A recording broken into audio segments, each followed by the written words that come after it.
ولایت نیوز میں آپ کا خیر مقدم ہے۔ الاقصی طوفان، شہداء کی تعداد 2670 سے پار، تقریباً 10,000 زخمی۔ غزہ پٹی پر اسرائیلی حکومت کے حملوں میں شہداء کی تعداد میں اضافہ۔ مقبوضہ فلسطین کے شمال میں زوردار دھماکے، اقوام متحدہ کے سیکریٹری جنرل کی وارننگ اور غزہ کے مختلف علاقوں پر فضائی حملوں کا جاری رہنا الاقصی طوفان کے 10ویں دن کی اہم خبروں میں شامل ہیں۔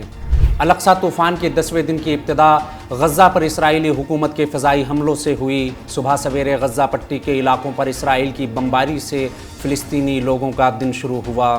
وزارت صحت نے اعلان کیا ہے کہ ان حملوں میں 2670 افراد شہید اور 9600 سے زائد زخمی ہوئے ہیں، جن میں زیادہ تر خواتین اور بچے شامل ہیں۔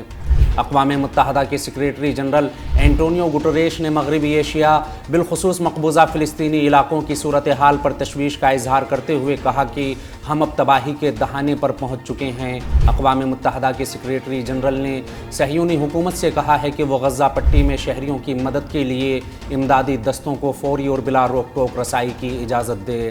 انہوں نے کہا کہ یرغمال صہیونیوں کی رہائی اور غزہ میں انسانی امداد کی آمد فریقین کے درمیان معاہدے اور سودے بازی کا ذریعہ نہیں بننا چاہیے۔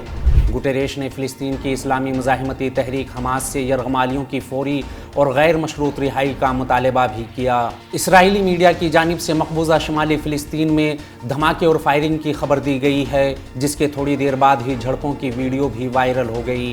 صہیونی حکام کی جانب سے ابھی تک ان دھماکوں اور فائرنگ کی وجہ نہیں بتائی گئی، تاہم کہا جا رہا ہے کہ فلسطینی یا لبنانی مزاحمتی جوان اس علاقے میں پہنچ چکے ہیں اور شمالی سرحدوں پر صورتحال ہر لمحہ مزید کشیدہ ہوتی جا رہی ہے۔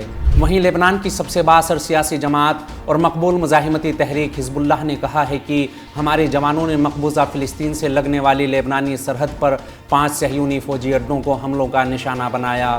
المنار نیوز چینل نے ایک ویڈیو جاری کرتے ہوئے کہا ہے کہ لبنان سرحد پر موجود اسرائیل کے فوجی اڈے راہب پر حزب اللہ نے قبضہ کرتے ہوئے اپنا پرچم لہرا دیا۔